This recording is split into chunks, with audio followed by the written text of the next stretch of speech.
everyone. Welcome back to the Nostalgic Nerds podcast. I'm Renee. And I'm Mark, and today we're talking about bubbles. Not the fun kinds, the ones in the bath, the kind where everyone gets a little too excited about new technology. Historically, whenever something big shows up, people suddenly decide the laws of economics have stopped applying. Canals, railways, electricity, telecom, the early internet, EVs. The pattern repeats. And now we're hearing that same pitch in AI, the voice that says, "This time we have the math. Trust us." Which is the math moment never lies, right? Yeah, that's the moment you should start checking the exits, honestly. So here's an interesting twist. A lot of those giant bubbles, the really messy ones, the ones that wiped out entire fortunes, they built the infrastructure the world ended up relying on. The money gets spent, whether it's spent wisely or not, and decades later, we're all living on top of whatever survived. So today, we're asking whether AI is on the same track. And if it is that actually a bad thing? I don't know. Do you think it's a bad thing? I don't. I think this is the laws of physics when it comes to adopting something new. Yeah. Yeah. I mean, I'll have to put it in the show notes because this came up as a topic on LinkedIn. So I should pump LinkedIn because it's like really bad. But I'll put the book, I just ordered it, into the show notes. Basically saying, hey, you know what? Bubbles have to burst. Yep. And they're essential. So yeah, that should be good. So, okay, but let's start with something older than railways or telegraphs, canals, because canals were not just ditches with boats. They were the first real attempt to hack geography. I really like that, ditches with boats. Okay, so like Indianapolis, like cutting right through downtown is a giant dish with boats. Like that's how they used to move stuff from one end of town to the other. Well, Canals. I mean, we're talking about canals. That's here in the UK is a big deal, and I actually live like 2 minutes from a canal and a working lock and canal boats, and you can see them lined up, which is really cool. But the technology was brilliant in the simplicity. Basically, water reduces friction so dramatically that one horse pulling a barge on a canal could move 30 tons. And it's the first big leap in industrial logistics. And those locks you love so much were the real magic, right? Precision engineering in wood and stone, using gravity and controlled water flow to lift and lower boats. For the 1700s, this was cutting-edge mechanical innovation. So it's hard to believe, right, that... I mean, from one sense, like Archimedes' principle, and it's been known for hundreds of years, and, everybody gets it. But, like, wood and stone and big giant levers and water raising and water dropping, it's like it is pretty amazing. Pretty amazing. Again, everything we've ever done before, we've done again. Like, I know. Every time. Yeah. Okay, so I don't know, we'll talk about it tonight, but there's this cool, I guess it's a lock. It's called the Falkirk Millennium something or other. You have to check it out. It's this big giant wheel, and the boats drive into the wheel, and then it spins around. It's like a big Ferris wheel for boats. It's awesome. I have seen it. Yeah. Anyways, early canals make serious money. The Bridgewater Canal is a sort of classic example. It slashed coal prices in Manchester, so it paid for itself and became proof that industry and infrastructure could transform each other. Which created the first wave of winners, early investors who backed canals between major industrial centers, industrialists who suddenly had a cheaper inputs, and cities that happened to sit on the right routes. And of course, the mania are, after that, some good winners. Then the mania arrives. Dozens of companies are approved. Investors pile into schemes that exist mainly because someone drew a straight line on a map and assumed the land would cooperate. I mean, isn't that how we used to talk about, like, data cabling, though? We would be like, it's only 6 miles as the crow flies. Because that's what you'd have to, you'd have to qualify it that way. It was like, as the crow, like that, that's not, like it's 4 miles, but it's really 9.5. Like, stop it. We have to go through central offices. Right. And so, but late investors get crushed.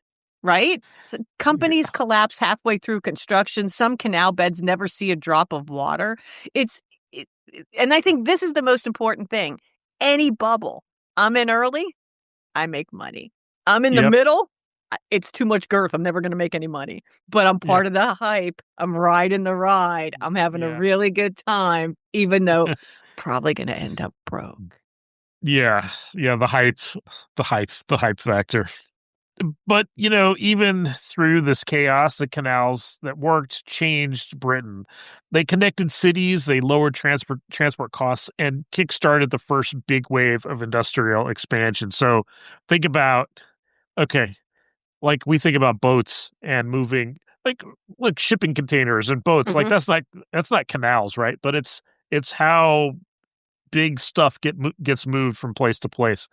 And before canals, it's horses and wagons. like On so primitive there's no roads, cars. right? Yeah. There's no rails. I know. Right? Yeah. So big upgrade, massive upgrade, huge impact, big mania because of it. And in the wreckage, you see the familiar pattern we've seen our whole lives. You and I were part of the dot-com boom, right? Early winners, late losers, and consolidators buying the remnants. I mean, let's not forget, at some point, Amazon owned eToys. At some point, that did they? actually happened. Yeah. Oh, that's right. A template that keeps repeating over and over again. Yeah.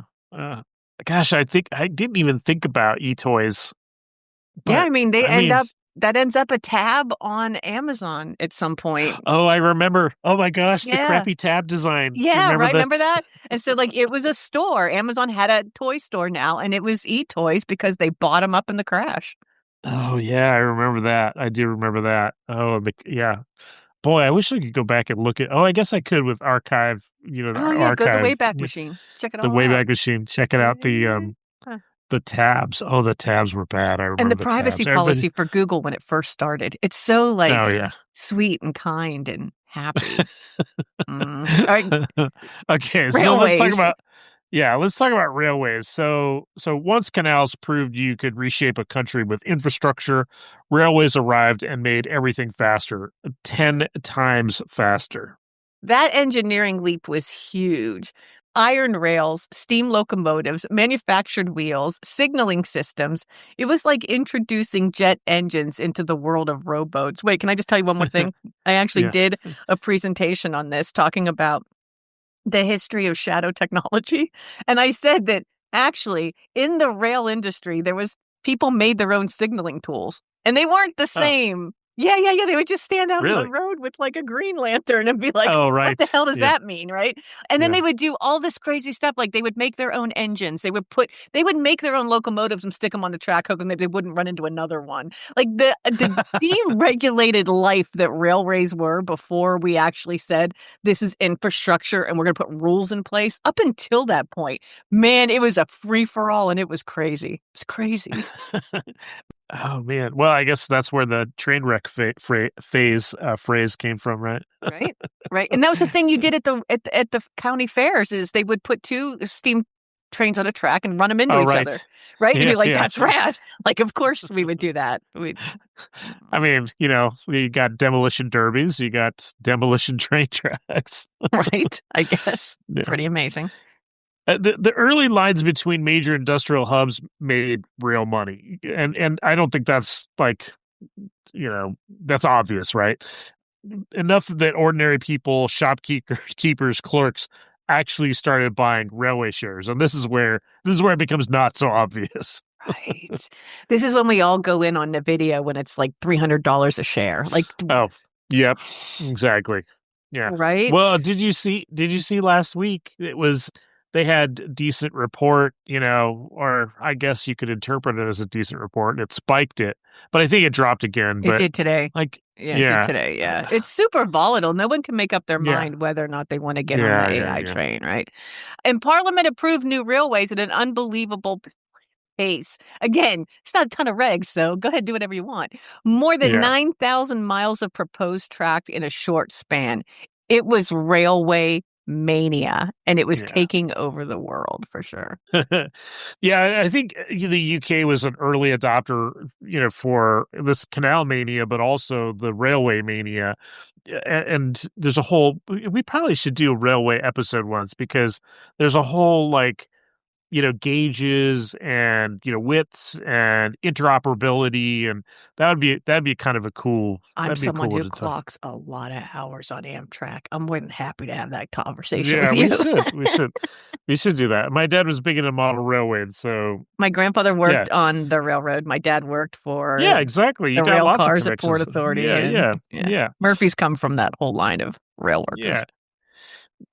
Let's see. Early winners, were obvious, right? Manchester, Liverpool, London to Birmingham.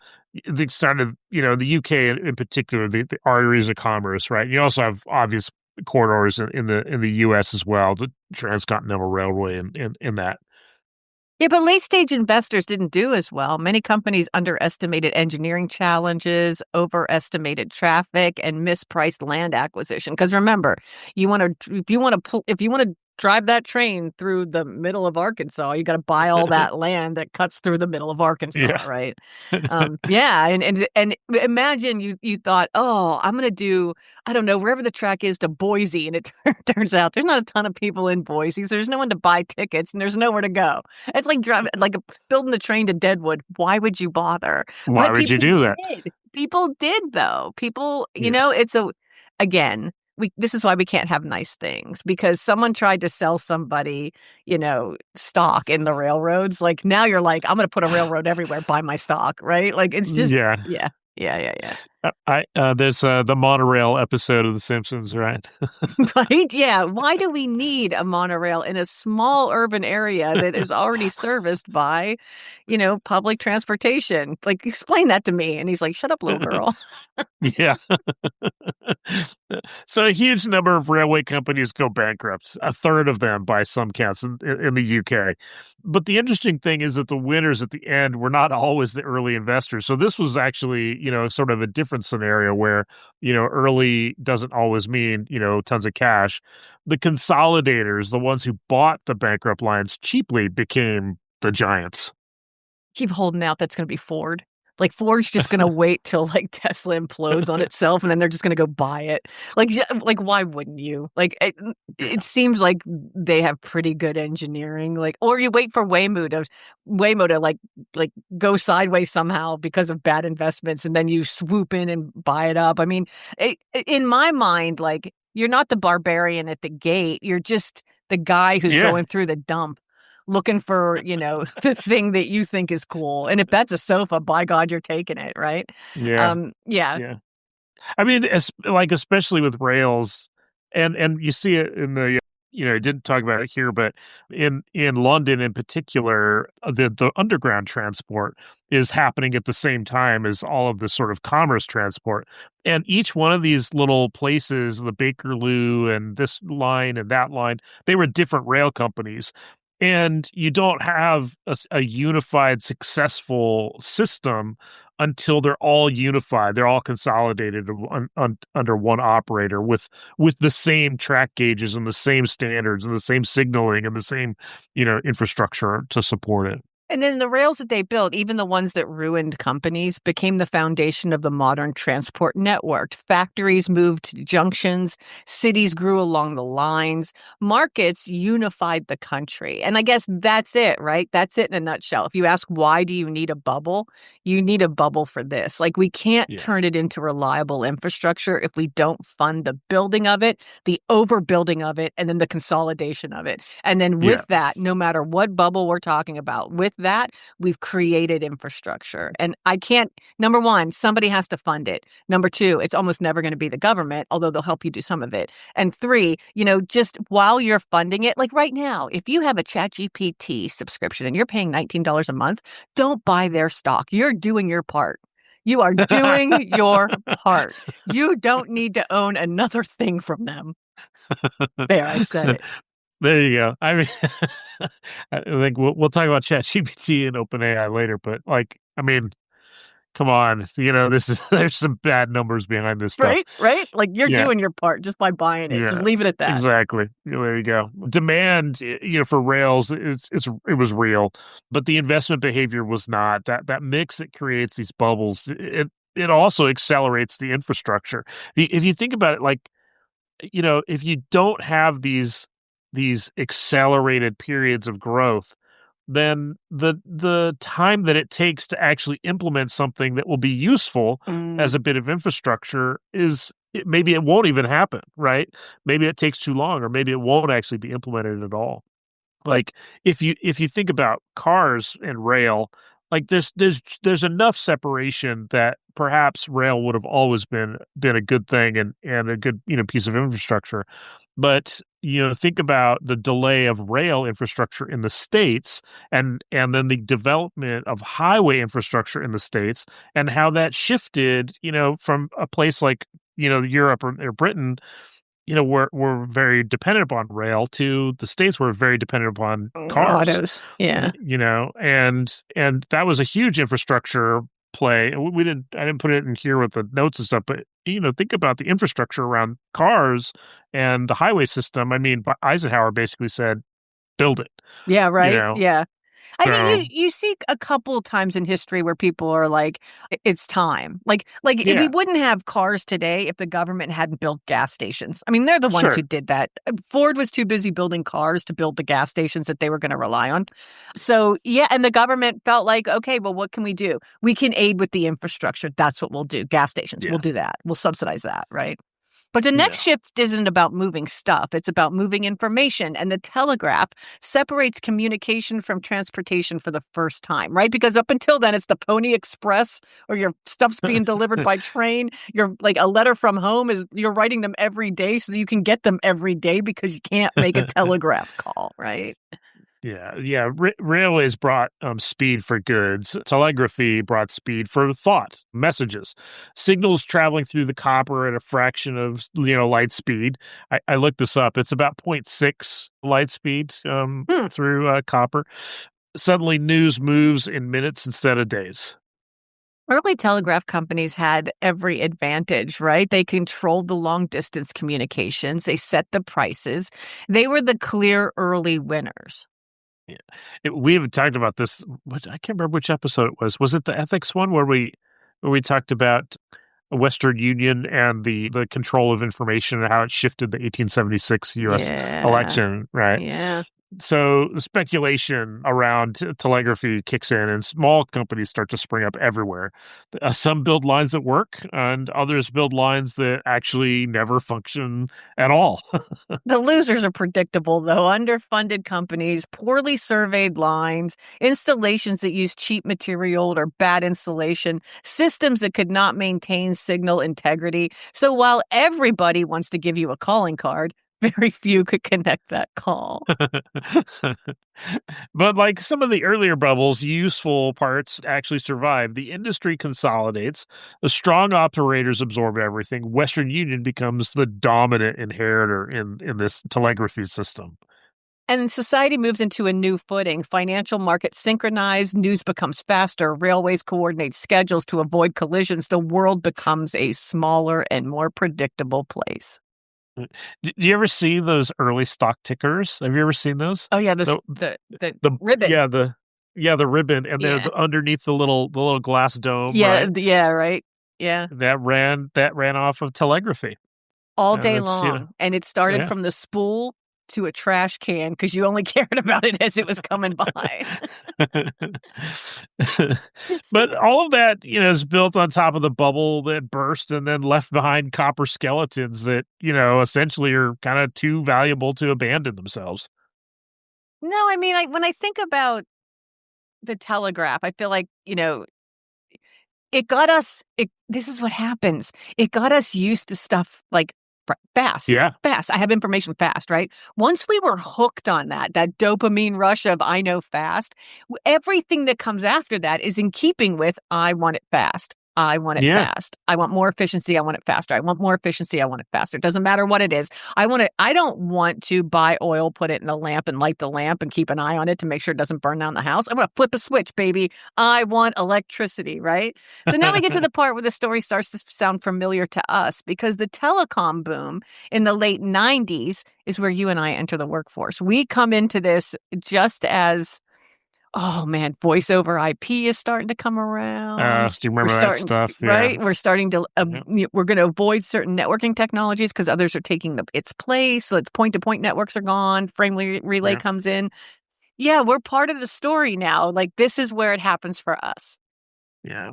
I think, fiber, and so I worked for this test and measurement company, and they built up all of the equipment that basically tested all these fiber technologies, but it's like this irresistible thing. Copper has these physical limits on interference and bandwidth. And this is why I looked up the speed of light through copper Ah, versus the speed of gotcha. light through fiber. And actually it's not that much different. It's like zero point 0.6 to 0.65 or so in copper, and at max it's like 0.7 or something like that through fiber. So not a lot of difference between them, but it's a width issue. But fiber solves these limits. It's not the speed limit, it's the width limit with medium and low loss and huge spectral potential eventually. I mean, if you've ever worked in an office, if you're listening to my voice and you've ever worked in an office, you probably had a multiplexer that was bringing in Oh yeah. phone lines, right? And so those phone lines would come into a gigantic digital switch, but they were analog phone lines. So we would bring in, let's say I had an office full of maybe 100 people. I would bring in 22 lines because I know 22 lines, at no point are 22 people all at the same time going to pick up the phone. Like it's just not going to happen that way. And if it does, we bring in another trunk. But like that's how we used to think about bandwidth too, right? You would use multiplexers. So let's say I need 5 terabytes or I need 5 megabytes of throughput in my data. Well, now I got to put in 4 T1s, right? And I'm going to put them through a multiplexer so I can pull out as much data bandwidth as I have, forgetting the fact that I'm going to have overhead on the data, right? So we really did have a problem. Like you think today, like, oh, I have 5G. Yeah, good for you. Do you think life was that easy back in 1992? No, I'm here to tell you it was not that easy. I have 5G. Yeah. I had an antenna on my phone that I had to pull up when I used it. Yeah. Like, don't talk to me about it. Anyway, Do you remember? Do you what? remember your cabling dude, Gordon? I love Gordon. Gordon's like my idol, and he'd write his little notes on his thumbnails. But that guy, like I knew exactly how many lines to bring in, and where to line them Are up you and talking about how the to put Teamster, them. Gordon? That guy? Yeah, yeah, yeah. The Okay. gray overalls. I Yeah. love Okay, that we're guy. talking about the same guy. Yeah, that guy's awesome. Yeah. And Um. every Yeah. Gordon you met, you never met a Gladys. I met one woman that did that kind of work in the Oh, 90s. man. One. And she definitely needed a manicure. Like her hands were so terrible. Like I'm like, oh girl, you're never gonna get a date at this rate. Like I felt really bad about it. Anyway, people described fiber as fast, but the real breakthrough was in the bandwidth. You could push enormous amounts of data through it without worrying about electromagnetic noise or attenuation, right? Because if you put a signal through copper, eventually you're going to have to boost that signal. Otherwise, it's going to degrade. We didn't have the Yeah. same problem. We could go miles and miles and miles and miles and miles on fiber, where we could go feet, maybe hundreds of feet on copper. Yeah, what Cat 5 is, what, 100 meters or Yeah, 100 feet, something or like I that. don't know, it's Yeah. something like that. And It's Cat been 5 too was as good long. as it got, dude. Back then, it Yeah. was Well, like Cat then 5 was, 5E. Ooh, 5E. ooh, you're talking to someone who So used to custom make her own cables, dude. I know. I did too. I did too. Remember, like Cat 3, like when Cat Right? 5 came Yeah. out, it was like, oh, And I don't know. the oldie but goodie RJ11 for your phone. Oh, RJ11. Yeah. All RJ11. Well, you right. could just run the RJ11 off or the pair, the brown pair and the twisted pair, or off the Ethernet. So, anyways, everyone assumes demand is going to keep rising. So, companies laid fiber under oceans, across continents, through cities, billions spent on capacity they believed would be used any day now. And like the WorldCom CEO was saying things like, capacity is doubling every month, or I don't remember if you said every Enron, we're month. going to commoditize Yeah, it all, sell it at yeah, lower yeah, rates. Like, yeah, yeah. it was really crazy talk. That I remember that time specifically because of Enron. Enron being Yeah. like, "You don't use data at night. Why don't you sell it to a different part of the world where they are using it?" And I just kept thinking, like, how? like, What? like that Like, just makes what you do a scam. Because like now I just yeah. know it's all a scam. Because if this is what you're doing with oil and gas, like this is clearly not going to work out. Like, Yeah. oh. Commodity trading Yes, right? on data Oh, packets. Like yes, like, what? it was the nuttiest thing I'd ever heard, but that's the bubble, right? This is the bubble, it's the Yeah. telecom bubble that we're talking about, and everyone wanted in on it, Yeah. including, like, gas, like, trading platforms. I know. Quest. I was talking to my daughter today, and I was like, "Oh yeah, we're going to talk about this. We recorded tonight, and you might know some of these companies." And she's like, "I don't know any of these companies." And I named a bunch. Level 3, Global Crossing, MCI, Oh, WorldCom, you're taking me way Quest, back. yeah, Quest, BBN Planet, Oh, like Sprint. And yes. I explained to her, "Do you know what Sprint means?" And she's like, "Yeah, Sprint. You know, you run, or it's a sprint in 2 weeks, and you're a developer." And I was like, "No, it's Southern Pacific Railway Yeah, Internet." because they Yeah, would run the cables along the railway. there you go. There you go. Back to railways. Back to Yeah. railways. Yeah, And so early winners included backbone providers and high traffic corridors and companies that owned rights of ways others Sprint. needed, right? Yeah, yeah. Yeah, Well, yeah, Sprint, MCI would tell you, we lease to everybody else. I even today I would say that T-Mobile isn't really it's a leased network. Like, oh yeah, yeah, yeah, yeah, like they don't that T-Mobile's a marketing thing that sells you phones on a network that doesn't belong to them. yeah, They yeah. just take I less of mean, a margin than the people who own the network, right? Yeah, so, like, they sold capacity to the first generation of internet businesses. Yeah. yeah, yeah. Were you an MCI Okay, customer? I was an MCI customer. no, no, No. no. The West Coast was like Pac Bell, and then SBC, and then SBC So got sucked MCI in used to do this crazy stuff where they'd say to you, outsource your routers and switches to us. And it's managed services, right? right. And we'll do Yeah, that. So News Corp decided that's what they wanted to do. They were going to take it out of the hands of the IT people and they were just put it right before MCI goes under. They're going to put it in the hands of oof, MCI, right? And so we go through this big issue of getting all of those routers and man. passwords and everything into the hands of MCI so they can continually monitor that stuff. And it made you wonder, like, they were so desperate for income. You never see it that way in the bubble, though, right? You never in the bubble Yeah, think to yourself, yeah, why do you want this business? Aren't you a yeah, long distance company? Like, why do you want this business, this managed services business? And you just realize they weren't making any money. They yeah, needed to do yeah, something. Yeah. Hmm. yeah. I mean, do you remember UUNet? You know, UUNet. UUNet. That Yeah. sounds familiar.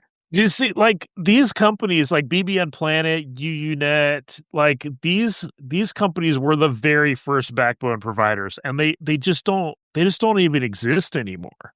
They just don't. They're gone. They're gone. Yeah, they're gone. Yeah. Anyways, the mania spreads. Right, firms build these giant redundant routes. Some ran parallel networks down the same highway, competing to be the first of the destination. So I was at a Quest data center once in Burbank, and I can't remember. Like they were like, "Oh, we've got 16 pairs of OC, which is optical carrier 768, which at the time was like, yeah, which is like the widest of the wide. I think Right? You drive a truck down that bandwidth. yeah, I can't. I think if I recall correctly, 768 is like 40 gigabits, something like that. It might even be more than that. Maybe 192 is 40, but I mean it's big. Like Yeah. 16 redundant pairs, and they're like, well, yeah, we could carry the whole at the time, and this was in the was like 2002. They're like, well, we could carry the entire traffic of the internet on half of this router right here, and it's like. talk about freaking overbuilt, buddies. And we got more efficient. Like that's what is that Moore's law that says like the longer this goes on, the more efficient we get, which brings me to why the data center bubble's eventually going to burst too, because we're just not going to need this much square footage in raised flooring. Yep. We just don't need it. Late investor suffers when the revenue never arrived. Many networks sat dark. Entire companies collapsed. WorldCom, Global Crossing, Level 3, massive failures. Yeah. Okay, and then so people are laying fiber like left and right. And then comes DWDM, dense wavelength division multiplexing. Okay. So basically lasers are light and fiber is glass, and you shine the light down the glass. And you think, oh, well, I'm shining a light down it and I get one laser. Well, guess what? Dense wavelength division multiplexing means that you can shine lots and lots of lights. I think it's millions. It went from wavelength division multiplexing was like 16 to 16.7 million or something like that. I didn't do enough research on it because it was like old Mark days, so I didn't go back into it. But essentially, you overbuild, and then the technology shifts, and the capacity now you're really suddenly, overbuild. Now you're really overbuilt. Totally. Right? Yeah, We don't need more fiber. Yeah. We just need better optics now. Like the infrastructure's done. And those of us who paid crazy amounts of money to get it, yeah, we funded that. We funded that. Yeah. We funded that. Yeah. Well, and the government paid for it. And then, well, anyways, that's a whole nother. Right? So you didn't need more fiber. You just needed better optics. And that's how we were going to grow going forward. Yeah. So overbuild, this overbuild perspective, it makes, even worse from an investment perspective. But from a societal perspective, it created a massive surplus that ends up powering cloud computing, streaming, mobile apps, remote work, IoT, everything that comes after. You're welcome. You're welcome, Exactly. millennials. If it wasn't for the fact that we were overpaying and over-engineering, you wouldn't be staring at your phones wondering if Twitter's real. You're welcome. I mean, we're still living on the surplus. Yeah. So the winners in the long run were not the companies that built the fiber. The winners were the companies that arrived later and used the excess capacity. Don't lose sight of that. It's not the ones who started it. Yeah. It's the ones that come at the end and say, yeah, you know what? That is a good idea. Here's what I want to build on it. Yeah. Because it's infrastructure. The capture, like the capture of value, right? That's the concept. Is like, okay, you spent all of this money, billions upon billions, of putting into the infrastructure. The guys that built the infrastructure didn't capture the value that it generated, right? Facebook, Google, right, Amazon. Like they were just thinking, I got to move packets. How fast can I do it? God bless them. Bell Labs. God bless you guys. There you go. Right? Which brings us to the moment you've all been waiting for, I'm sure. The conversation about AI, the latest attempt to build infrastructure for something fundamentally new. Yeah, so the scale on this is enormous. Data center spending is exploded. And when I say exploded, we talked about this in our very first episode. It's orders of magnitude bigger. Yeah. Companies are competing to buy GPUs at prices that would have seemed unrealistic 5 years ago. Huge demand, low supply, massive payouts. And the early winners are exactly who you'd expect. NVIDIA, the makers of the tools required to run the workloads, they're the shovel sellers in a gold rush. Yeah, the early labs are also benefiting here, and Google has built their own chips, right? Because of course, why wouldn't they? They built their own servers in the 90s instead of buying servers. They build custom servers. And companies that train the large models before compute scarcity hit gain a kind of first mover advantage. But then there's a sense of panic buying. Companies build new data centers before they fully understand their own demand curves. Model training projects that cost billions without a clear monetization path. I mean, if AI feels like a bubble because it feels a little like the Wild West out there. It's like, we're not sure what it's going to do, but it's promising. Like, that's it. That's what you guys are investing in. I'm not sure what it's going to do, but it's going to be promising. Let me tell you what it's going to do. It is going to be the infrastructure of the digital transformation that we're about to make. Right. And who's gonna consolidate it? Who's gonna own NVIDIA in the end? That's the question. Yeah. Yeah. Right? I mean, that is a good question. I don't know, man. I don't know. I'm not sure. I'm not sure there is going to be like this kind of the chip Consolidation. thing. Yeah. I don't Yeah. know. There might be. There might be.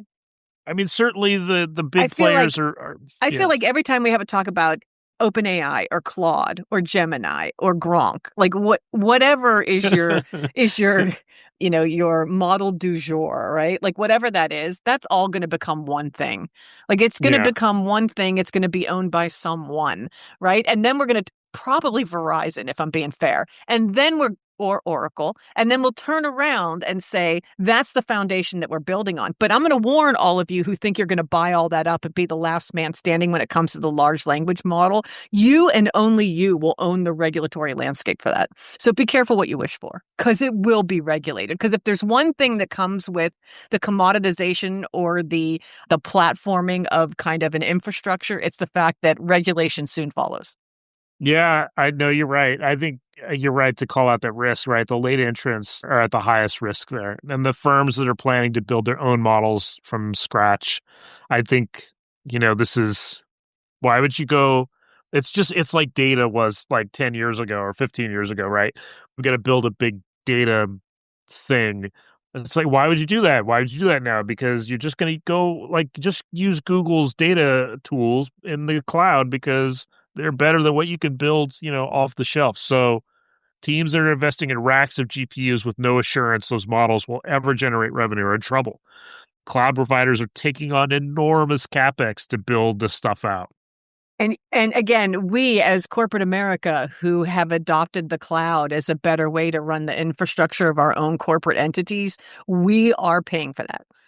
Yeah. We are paying for that. Oh, and by the way, you, the person who's listening to my voice and your electric bill went up by 25%, you too are paying for that because the data centers are pulling electricity from a grid that you're being charged for. So, yeah, the question becomes whether we're building ahead of real demand or simply hoping that the demand appears because we've committed too much money to back out gracefully. I don't know, when has that ever worked? Like .com, like, dude, maybe we shouldn't have one more store where you can buy stupid stuff that no one cares about. Nope, we need 3 more of them because if there's not a lot of them, then we won't have the traction to make it normalized, right? So in a lot of ways, again, that ballooning in the middle, like I swear to God, we need it. We need it. Yeah. Otherwise, when it bursts and the puddle that's left over that everybody's trying to drink out of, that's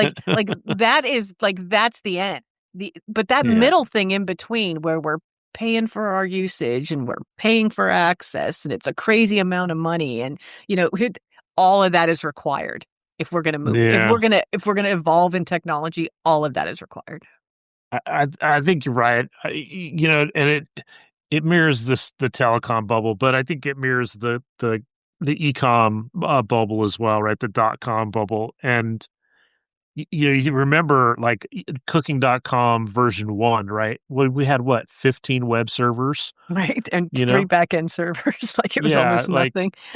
Yeah. I mean, so there's this 3 sets of paired databases or whatever. Yeah. And then we, when we got those racks and racks and racks of one-use servers, I think we built like 200 web servers. Uh-huh.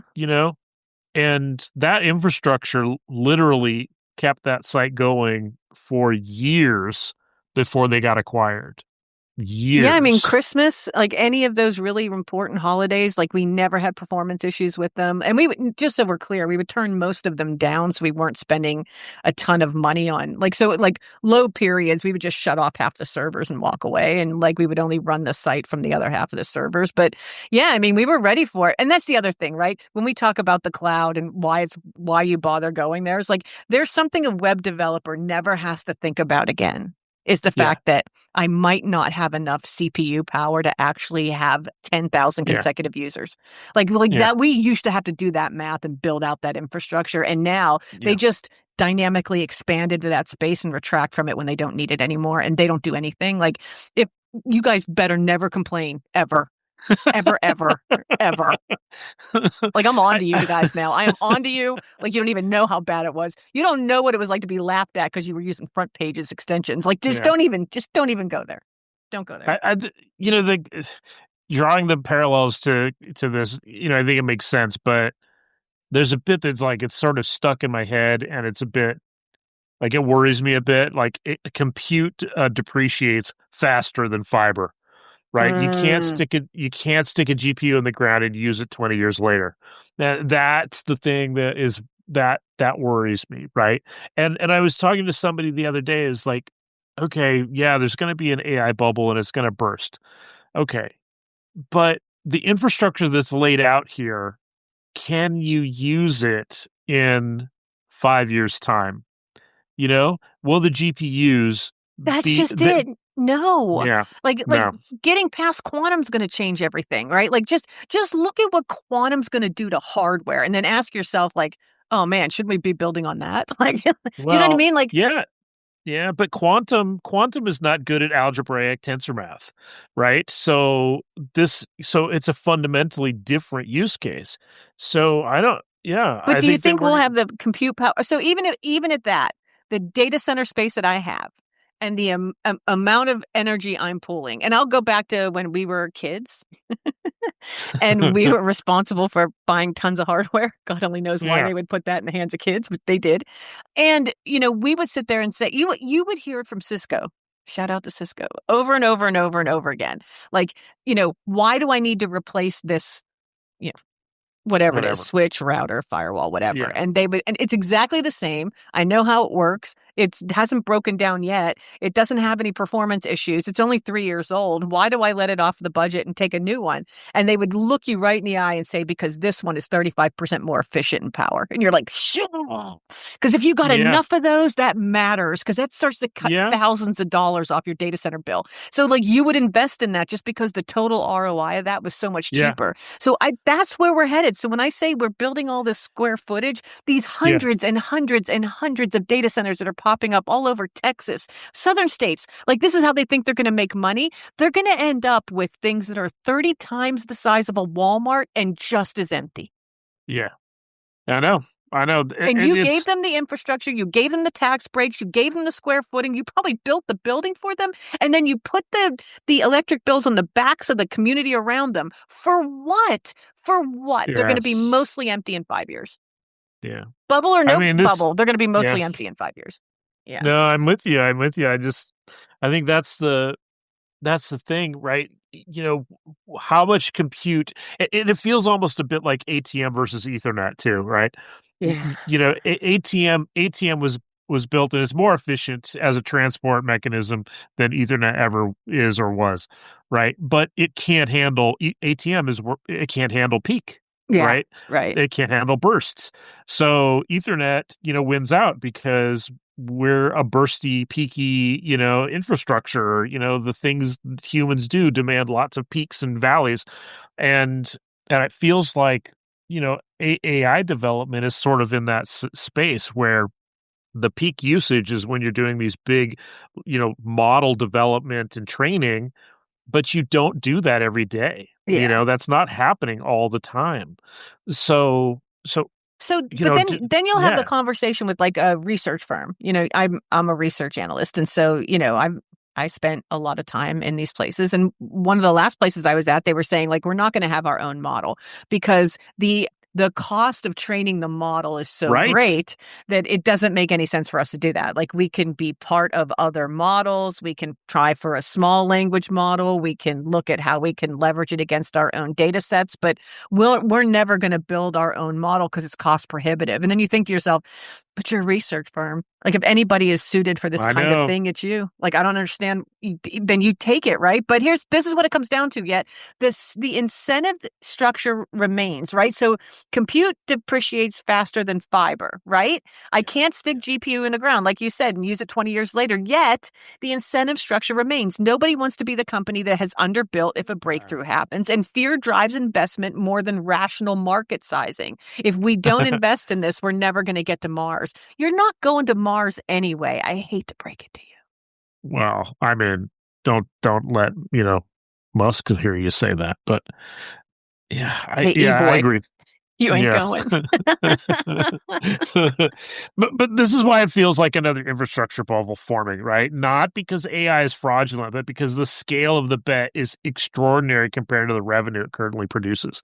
What was in order for OpenAI to meet the numbers and make sense, their revenue has to hit like 78 billion or some Yeah, stupid number. see, It's it's like, crazy. It's crazy. Yes. And when you start doing the math like that, you start to think to yourself, there's no way on God's green earth that's going to happen. And there's four of you vying for that market. There's no way yeah, because that means the no way. total addressable market for you all to exist is in the trillions. And it's not there. It's Like, not. It's not how. no. More people are interested in playing video games and using AI. Like, and if the AI happens to use the video game, so be it. But that's not what this is about. Anyway, if there's a bubble, the real story ends up being who inherits the remains. Every cycle has companies that quietly win the long game. You want to hear who won the long game in .com? You guys use it all the time. Every day it's Amazon. I Freaking Amazon. remember, yeah, when they just sold books. Yeah, right? I remember know. that. Okay, my kids didn't even know that that's what it was. That's all it was a bookstore. Bookstore.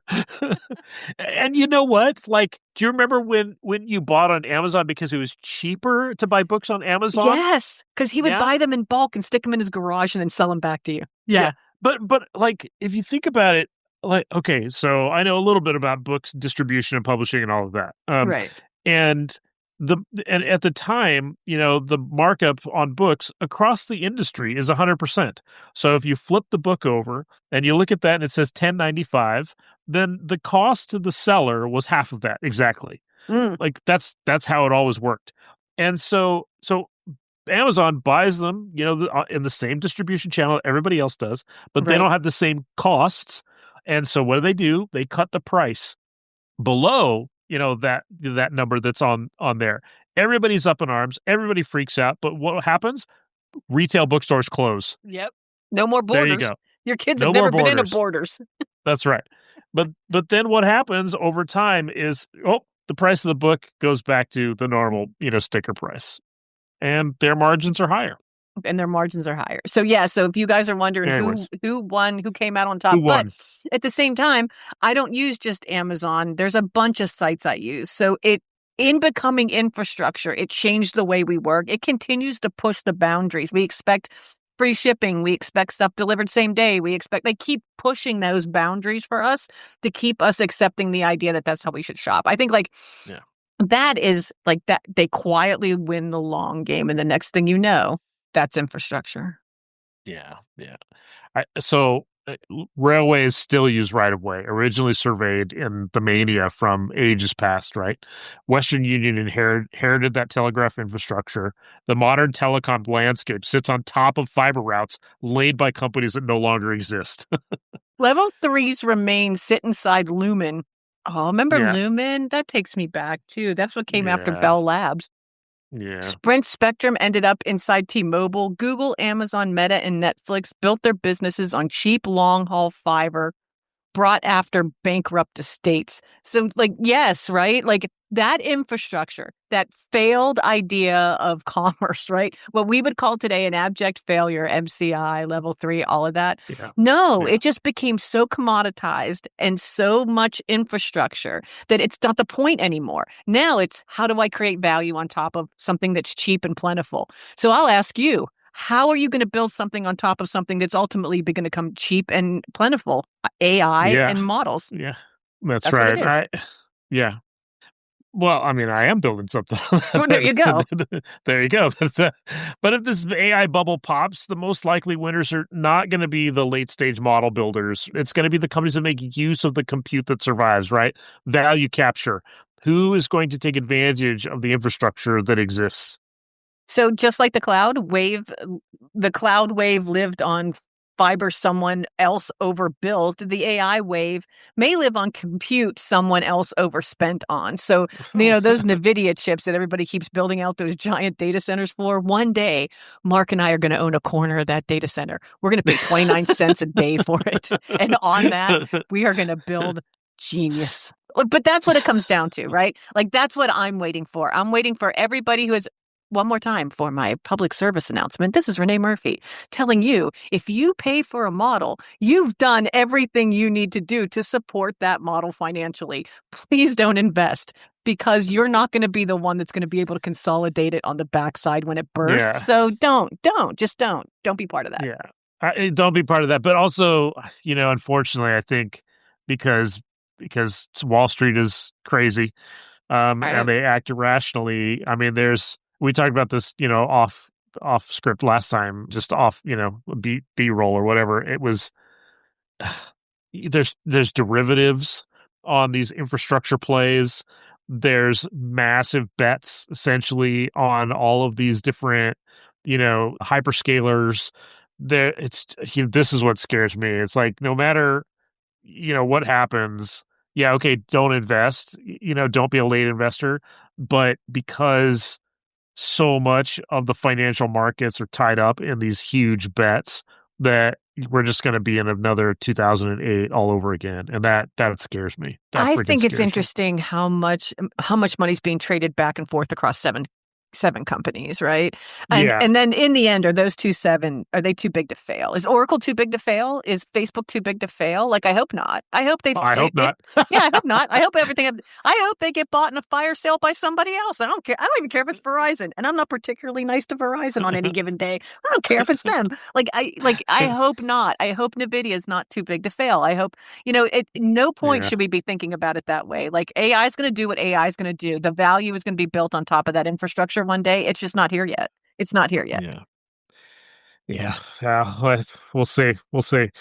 So, no matter what, society ends up with more infrastructure. The question is who pays for it and who's going to benefit. So that's what we're hoping.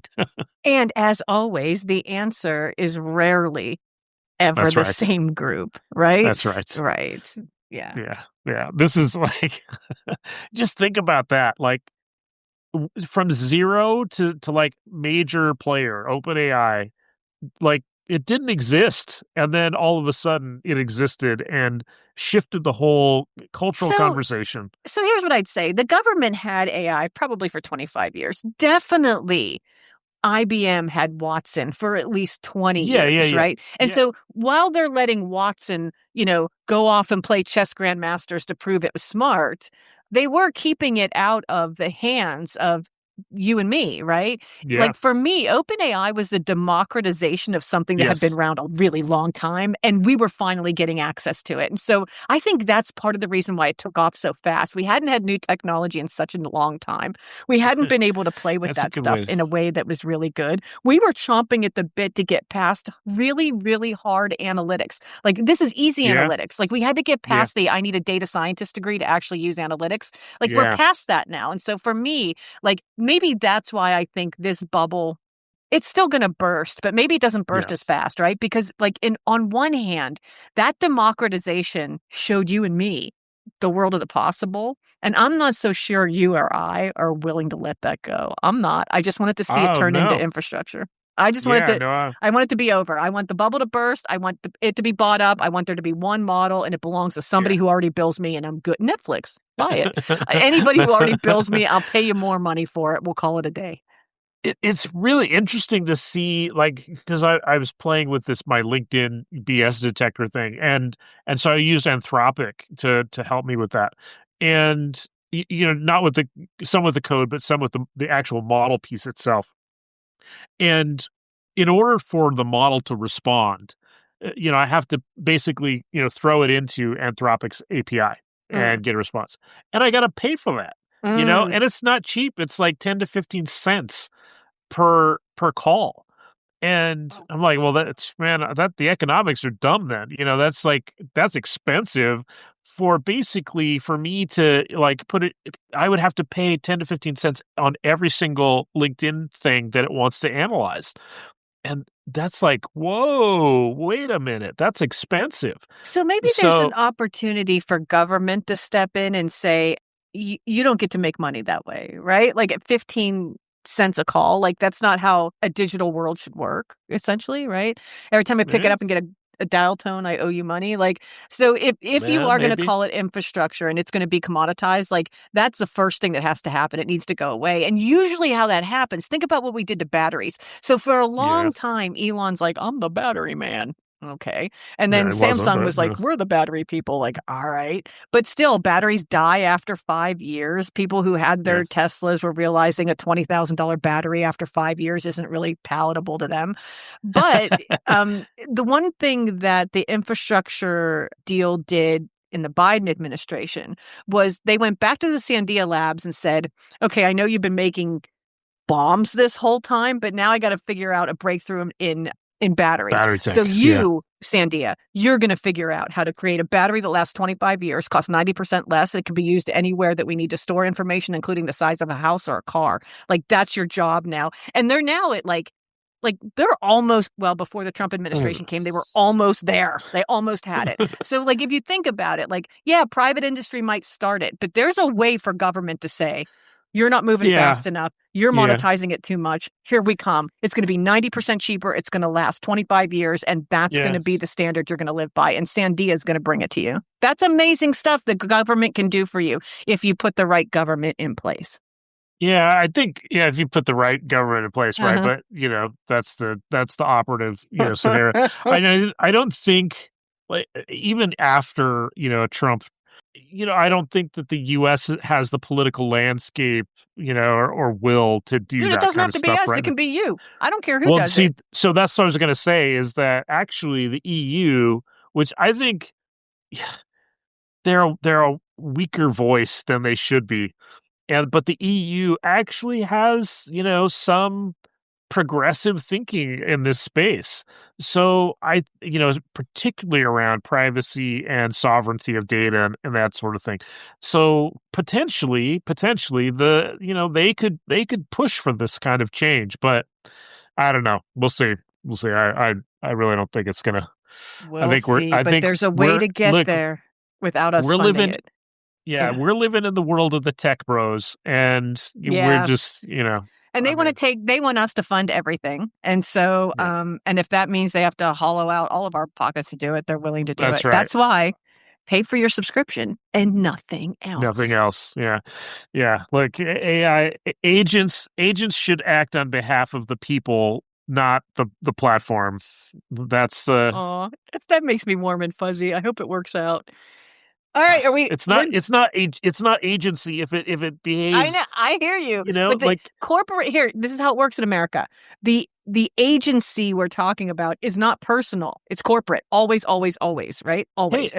I get you. I get you. But that's the thing. Like the agents can act for multiple parties.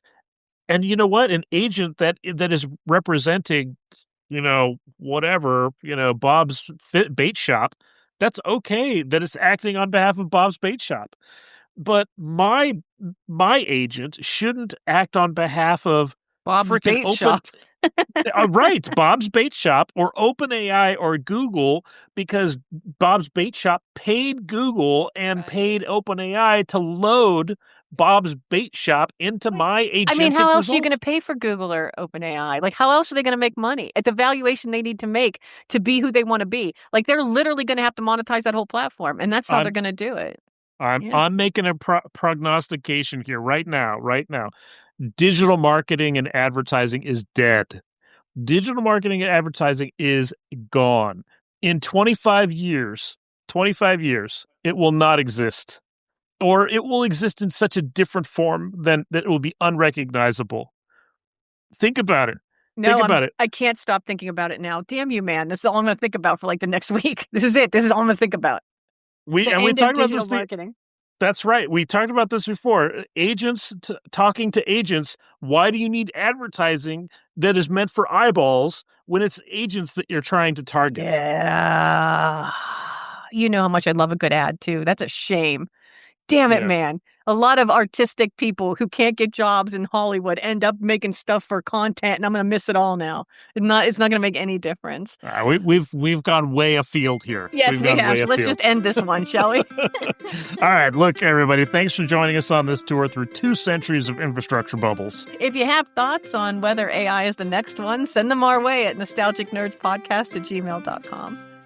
And if you enjoyed this episode, subscribe, rate, slap, whatever, tell your friends, all the usual stuff. And until next time. All right, stay nerdy. Stay nerdy, folks. Yeah.